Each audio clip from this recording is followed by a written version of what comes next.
Hello, I'm Philip Stoten. I'm here at Apex 2016 and I'm joined by Tom Forsythe from Kyzen. Tom, good to see you again. Good to see you. Last time we chatted, we were talking about stencil cleaning, and Yep. you seem to be kind of blazing a bit of a trail there. What progress have you made in that area? Quite a bit. As we looked at it, and we tried to develop some new approaches to really understand the challenges.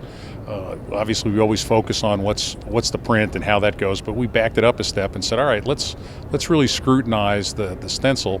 So we used some great new camera technology that's available to all of us here and there, and did two things. One is we first analyzed lift and looked at to make sure we're getting a good print, or are we in fact pulling the solder up with it.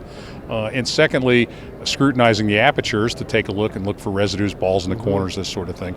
And then correlating that with evaluating both existing and new technology to see whether those negative situations could be impacted and improved. Yeah. The old picture's worth 1,000 words kind of thing. Yeah. And really fascinating that while it's not Oscar-winning video by any means, it's pretty cool because you can really see the difference.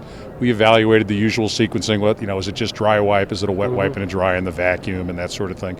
And there's some pretty good evidence that as with most things, a little cleaning goes a long way to improving life. Yeah. And so we've actually got some things in our booth where you can come in and see some of that video and kind of check it out. So pretty cool. And are you using that as educational material as well to kind of teach people how to clean? Absolutely. It's first off, it's why, especially on the printer, we're trying to get maximum throughput, as everyone knows, and taking a momentary pause for cleaning is perceived as a bad thing, right? And if it's a moment and a half, that's a worse thing. Yeah.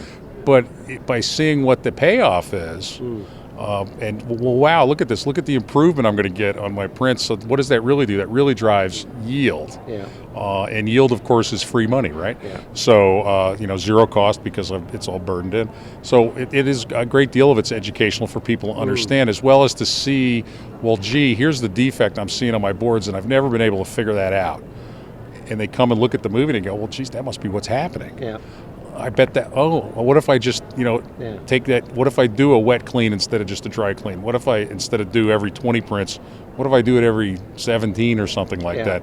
Can I see that tangible difference? Yeah. And then perhaps measure it and know what to look for to check for it. Yeah, and do you get involved in, and obviously it is this compromise between speed and cleanliness, do you get involved in being asked to accelerate the cleaning process? How can that be done quicker, or how can it be done less often, I guess, is what constantly. And it really depends on, in the printing area, of course, there's really two, right? On screen, on the printer, where you're just trying to get as many prints in between, and part of that comes down to the nature of the process and the assembly and whatnot.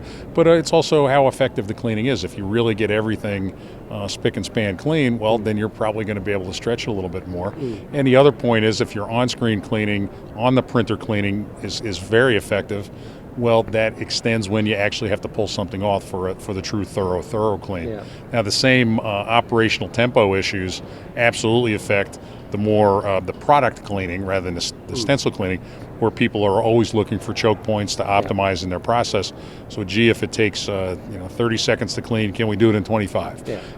That's a daily life thing. That's not even interesting. That's just how it always goes. Yeah, absolutely. And it's a constant program of how do we do it. That's the new technology needs to be 2 out of 3 of better, cheaper, and faster, right? Yeah. And part of that faster is certainly shorter cycle times. Yeah, and are you able to actually measure when you should clean, or actually create some feedback? Because data's part of it. Exactly, and that's what we're working on the printer side. Is this isn't an area that's really been exhaustively studied by anyone over the years. It's people kind of forget about it. Yeah.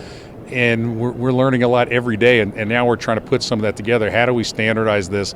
How do we come up with some techniques that people could use to mimic on their shop floor and say, all right, well, if I measure something like this, how can I get there? And we're not quite there yet, but that's where we're headed, to see if we can come up with some things that are really actionable by the customer on a day-to-day basis. That's not a project or rocket science.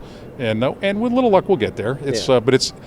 But it's interesting, some of it is exactly what you'd expect to see, and then there's the scratch your head stuff that's like, wow, that's not I wonder why that's happening. Let's put a little science. As I don't know whether you watched that movie, The Martian, right? When the guy was there and he was trapped, and what did he say? I got to science the heck out of this thing, or I'm not going to live. Well, it's kind of the same thing. We want to bring science to this area and really make it go. Yeah, that makes perfect sense. And last question: what else is new on the booth this week? We're also promoting a new remote access technology for our long-standing process control systems. We've been marketing those for many, many years. Big customers use them to control their wash tank in their bigger systems very successfully. In the era of remote access to do everything, we've said, well, gee, can't we get all that information onto a screen that's not standing next to the tool itself? And that's what we've done. It's remote access to either the desktop or to a screen of some kind, your phone or whatnot, where you can monitor all the parameters, look at the data, review any alarms that might have gone off as to why, instead of scrambling down to the machine. Real creature comfort for the engineers involved. It doesn't take long for them to figure out that there's an attractive benefit there, as well as just getting more into the groove of how we deliver information to our customers. Yeah, so more IOM in the cleaning environment. Great stuff. Good stuff. Well, Tom, thanks for stopping by. Good to chat, and enjoy the rest of the show. Thank you. Will do. Thank you. Bye-bye. Thank you.